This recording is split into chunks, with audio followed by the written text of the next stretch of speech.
wakizunguka dunia, wakasema chindi waliporogwa, wakasema chindi walipolaniwa na ni wenyewe walio jirani. Naomba leo hii kitu sheria yoyote ya kurudisha nyuma, Mungu akaanze kuhamisha mahali pale. Chindi alipohamisha Abrahamu kwao, akampeleka sehemu inayostahili aitwe mtu mbarikiwa.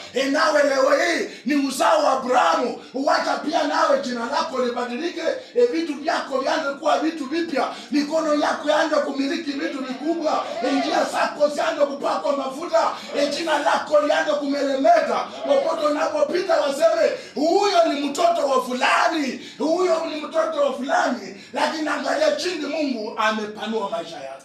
Amen. Naomba hama hapo. Amen. Toka kwa hiyo mpaka mnang'ang'ania na ndugu yako. Haleluya. Amen. Wacha hapo kashamba. Bwana Yesu asifiwe. Amen. Kuna shamba mbele, shamba ambalo huwezi tembea siku moja umalize. Ile Mungu amepanga kwako. Kuna kazi ambapo utafanya vitu vyako, upate pesa zimejaa kwa banki, hazina mali, hata ukiangalia huwezi jua kwamba ulitoa pesa papo. Lakini utakutana nazo aje utakapoacha vitu vingine vya kusema ya kwamba ni kwetu. Haleluya. Amen. Bwana Yesu asifiwe. Amen. Unajua kwamba baada nitumie huyu mtu wa Mungu. Maana huyu ndio mtu mwenye najua tumezoeana naye. Na akasema tangu.